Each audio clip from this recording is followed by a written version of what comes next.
A common convention of slasher films is to have the production and distribution companies' titles appear first.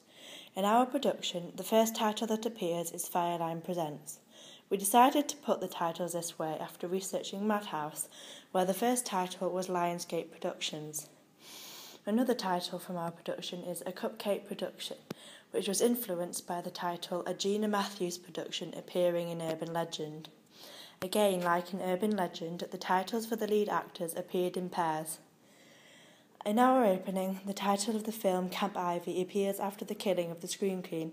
The title fades in over the last shot of blood dripping down off the Scream Queen's hand into the stream, which provides intertextual references from Alfred Hitchcock's Psycho in 1960. The title is centred and fades to black at the end, similar to the title that appears in Scary Movie and Urban Legend.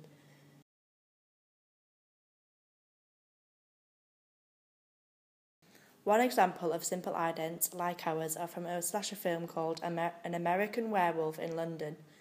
Although these idents do appear rather dated, the simple animated lettering concept is extremely effective and continues to be commonly used in modern slasher films today.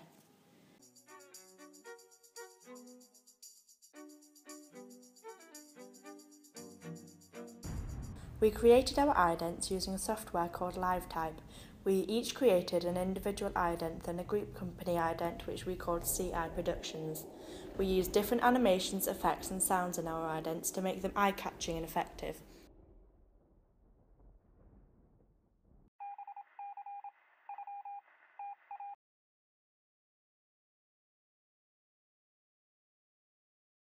The sound in the killing scene of our production was heavily influenced by slashers such as Psycho.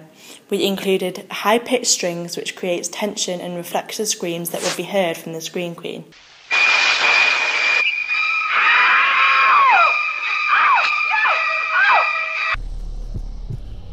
Throughout this opening there is diegetic and non-diegetic sound.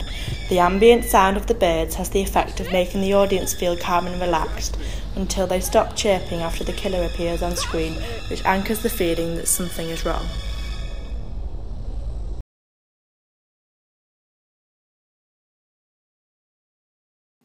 Barthet's theory of narrative enigma is portrayed in our production when the killer is on screen.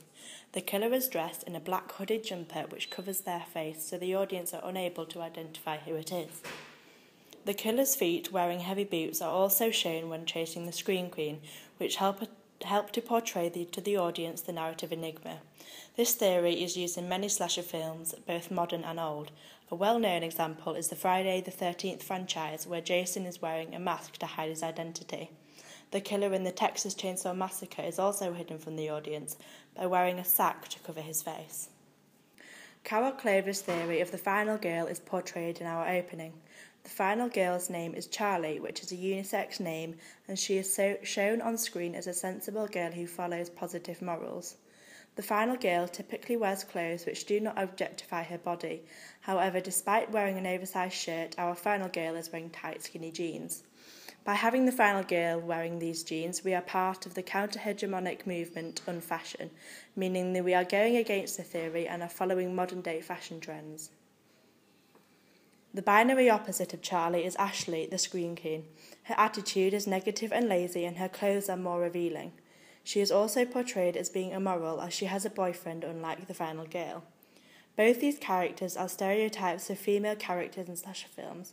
A famous example of a final girl is Sidney Prescott from Scream, played by Neve Campbell, and a famous example of a Scream Queen is Marion Crane, played by Janet Leigh from Psycho.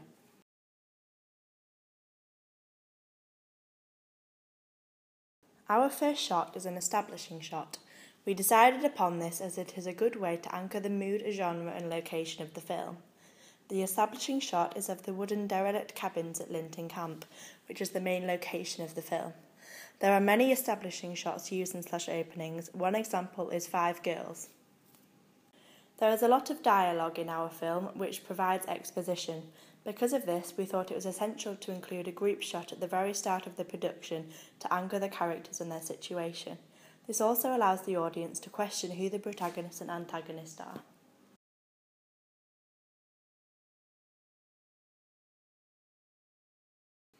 Our audience feedback was both positive and constructive. The intertextual references are clear to those who aren't extremely familiar with slasher films. As a group, we were most worried about our killing scene being unrealistic and not convincing. However, no one picked up on any major concern about this, and layering in the editing to signify psychosis and madness made the scene realistic, which is what we wanted. Conventions from past examples have allowed us to achieve better verisimilitude.